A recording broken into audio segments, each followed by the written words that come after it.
One Night with the King. This is our last in a series of 7 sermons from the book of Esther. Esther was made into a movie. I think we said that maybe the first week we shared the book of Esther. 2 hours and 2 minutes. It was made in 2006. It starred Peter O'Toole and Omar Sharif. And the book of Esther really does read like a movie when you think about it, with suspense and drama, intrigue, betrayal, conspiracy, tragedy, treachery. Why wouldn't that be a good movie? There's a king in it. There's a queen who loses the throne. Actually, she's rather short-lived in the movie and in the book. There's an orphan girl who becomes a king. There's a man of God, and there's a villain. Oh, and God, the God of heaven and earth, who gets really no billing at all in the movies, because you just never see him, but he's there. So, one more time, let's just do a summary of what it is this movie was perhaps about. We'll hit the pause button from time to time. Esther, Jewish queen of a Gentile Persia, set a remarkable example of personal sacrifice. Although understandably at first hesitant, she willingly risked her life so that others could be saved. Sounds like someone else we know in the New Testament. Esther's story takes place in the Old Testament. The 2 kingdoms of Israel and Judah have been captured, fallen, and scattered in captivity of Syria and Babylon. Esther was an orphan. Mordecai, her uncle, brought her up. The key that the love that they hold, that's the key for them between Mordecai and Esther, is truly more like a father and a daughter. He was concerned for her safety, cares much that she's becoming this beautiful girl on the brink of womanhood. And he regards her as a young lady of purity, which then sets the stage, especially in the movie, which terrifying capture into the royal harem of the king. Finally, Esther is presented to the king. And in the book of Esther, it says, the king loved Esther more than all the other women. So he set the royal crown on her head and made her queen. We're going to pause in this exciting adventure for just a moment. We could do a television commercial here, but we're not on television. But at this point, we would say that that's the end of part 1. And it's a rather short part of the story. And from here, and it's been a positive story. It's been a love story, akin to the fairy tale status. But here, in the second half, it's more dark, riveting. As a fellow named Haman, who the king promotes above all the other officials and nobles, schemes and nearly succeeds in annihilating the whole of the Jewish people who were living in Persia. And in the process, he intends on elevating himself as well as his families to much higher levels. When Mordecai learns that this king, this king's chief official, is planning the total destruction of the Jews, he asks Esther to urge the king to stop the impending massacre. Even though by law, by royal protocol, she's forbidden to even approach the king unless summoned. And yet the brave Esther boldly goes where he is holding court.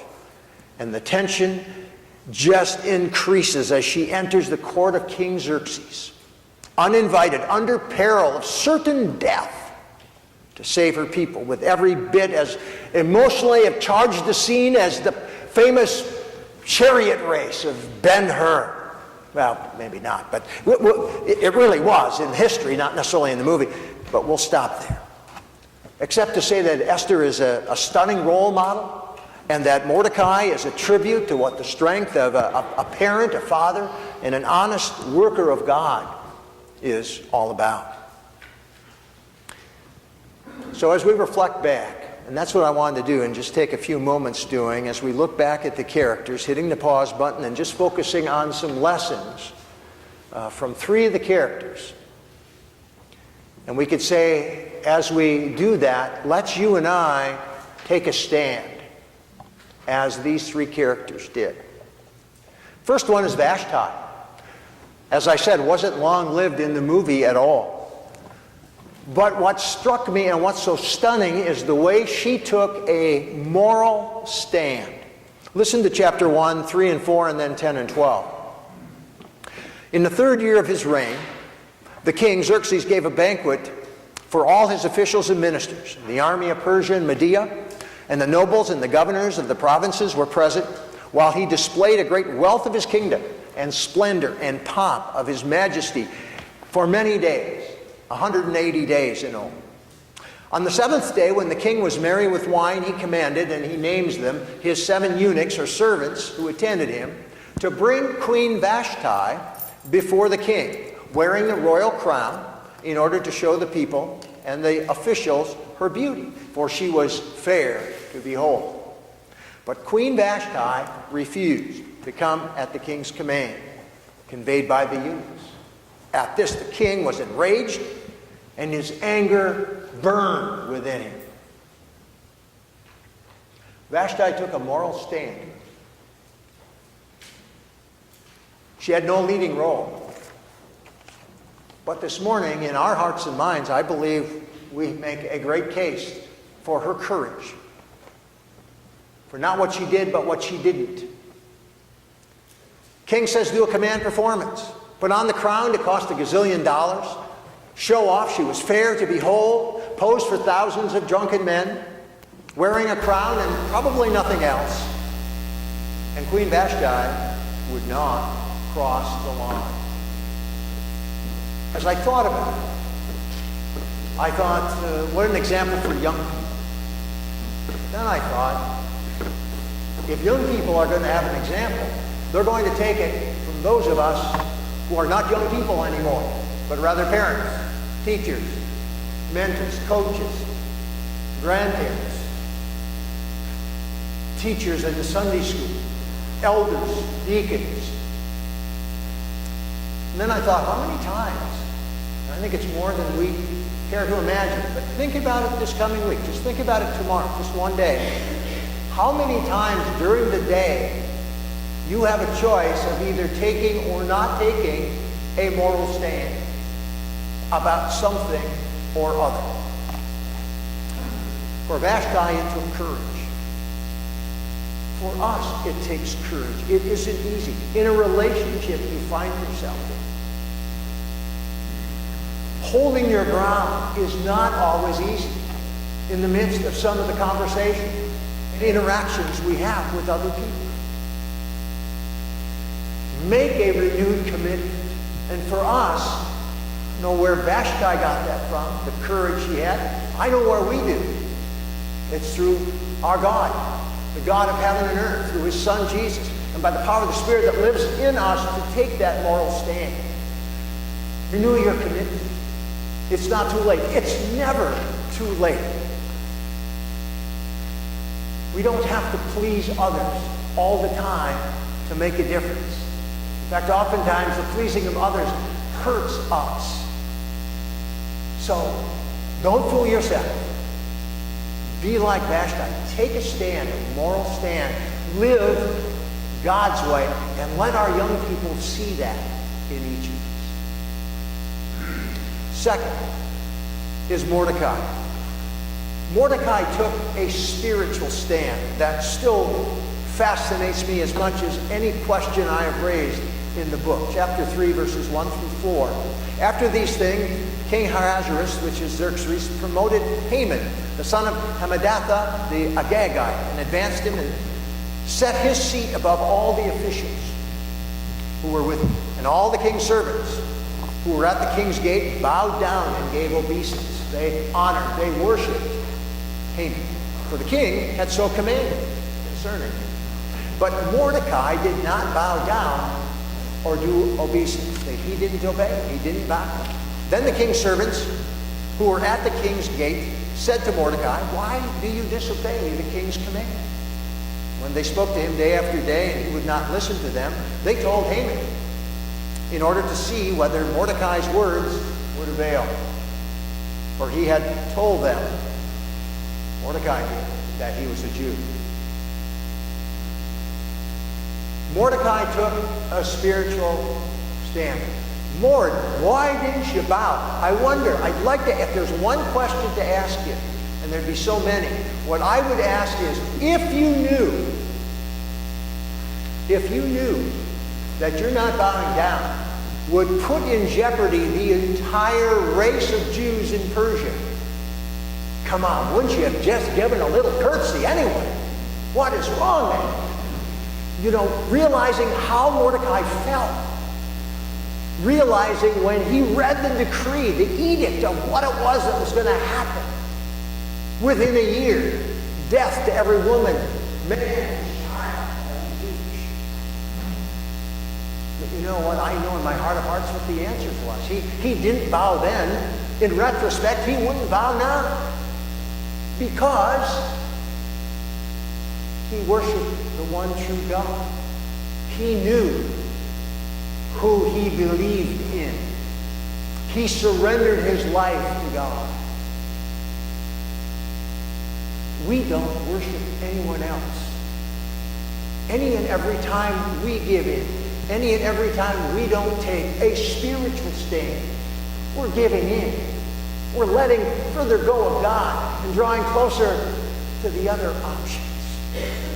I realize this isn't easy to surrender your life, to give it all to Jesus. It's easy to say, and it's much harder to do.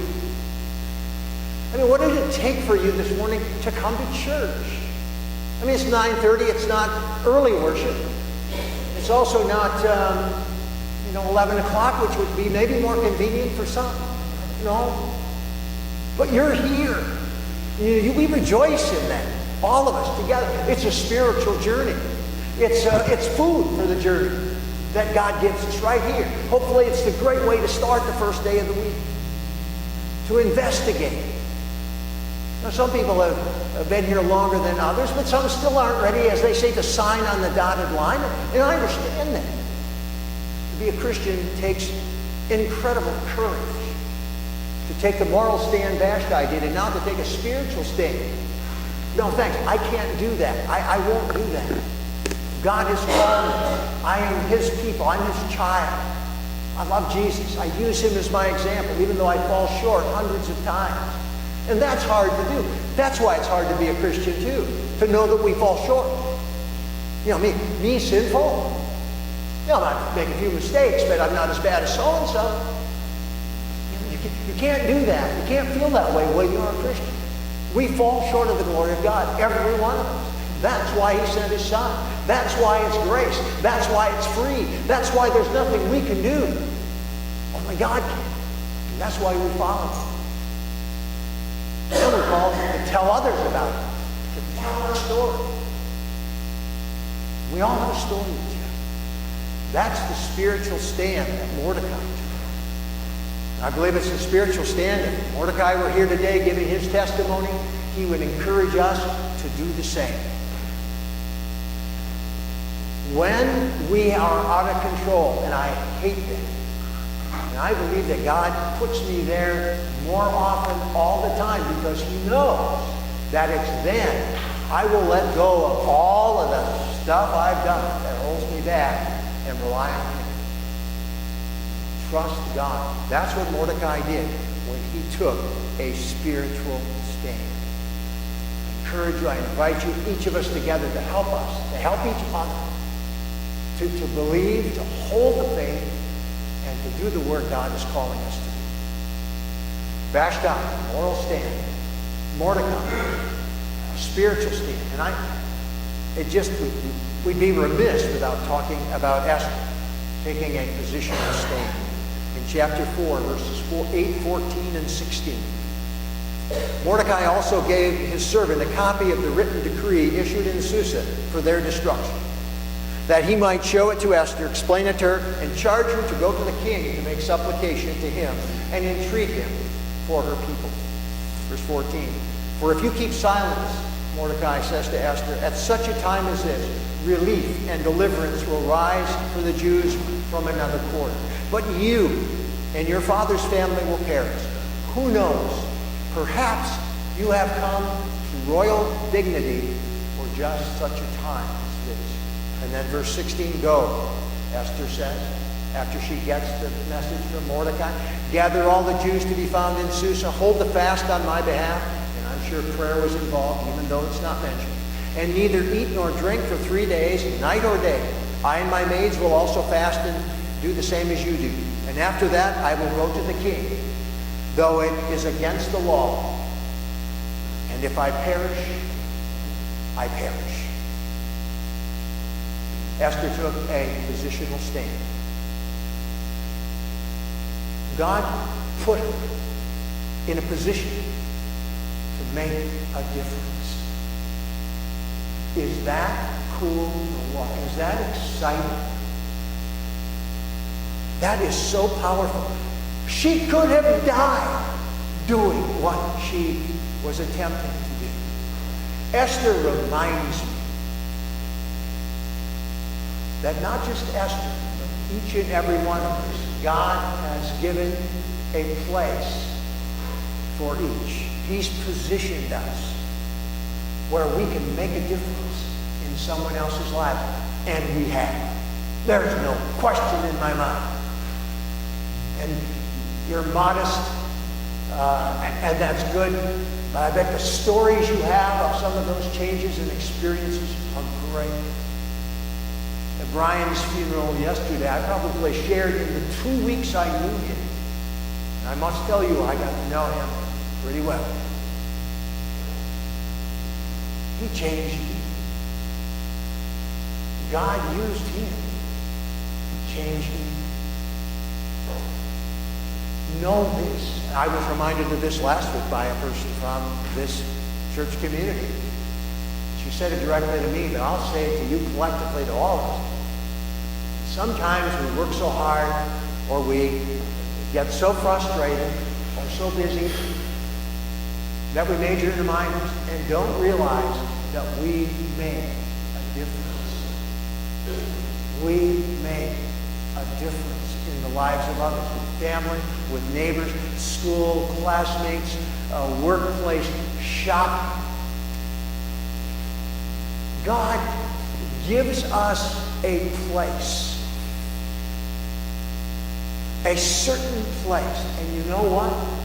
Every one of you are in that place by doing something good that God calls you to do that only you can fulfill.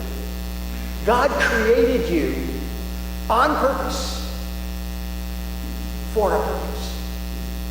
I believe that. You ever feel that you need to say something inside you? I know what that is. That's the Spirit of God that wants you to shout or to whisper or laugh, cry. Something with someone else that will change a life. You probably don't even know what it is or why you're feeling that way. I know I have that feeling. That's when we take a deep breath. Having anxiety attacks in the past, I know a lot about taking deep breaths and how they can save you. Take a deep breath. Speak. Say it. Share it.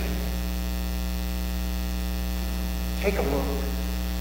Take time to look around where, how, when God has used you, positioned you, just like Esther.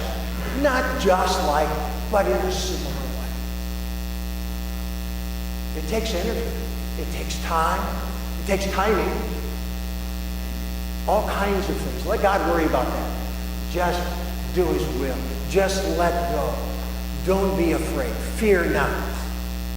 Find ways to use your position. I mean your place. Not rank, but position. Wherever it is you are. Your position is a divine appointment. It's holy. It's precious. We need to MMP. Maximize ministry potential. I'm telling you, we have hope. Looking at those folks in all of those gardens, seeing all the people come, all the lives we touched, all the work that's done. You make a difference. You make a difference. In order to do that, you and I continually have to take a holy risk like Esther. Who are we going to rescue? Who in your life has rescued you? Friends, relatives, church members, strangers, best friends, spouses. Folks, live with reckless abandon. Not on a four-wheel. Sometimes people listen and they take me so literally.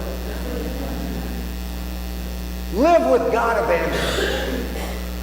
God's never mentioned it, Esther, not once. How many times did we say it? We say, oh, we hear it today. Oh, that's a coincidence.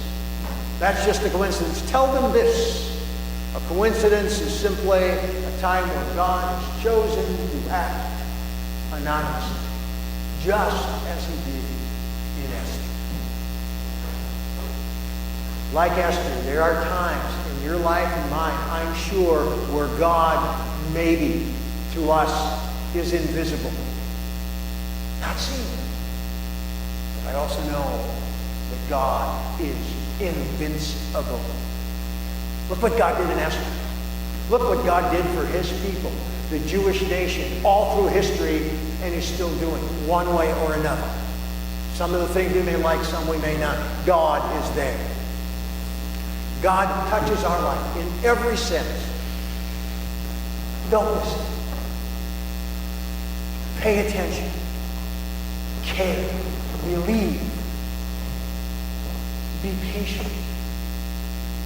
David, be patient. Don't be so busy. God uses us. God works out a plan. Through faithful men, women, and children like us. Like you and me. Life is filled with appointments. Ask King Xerxes. Ask Haman.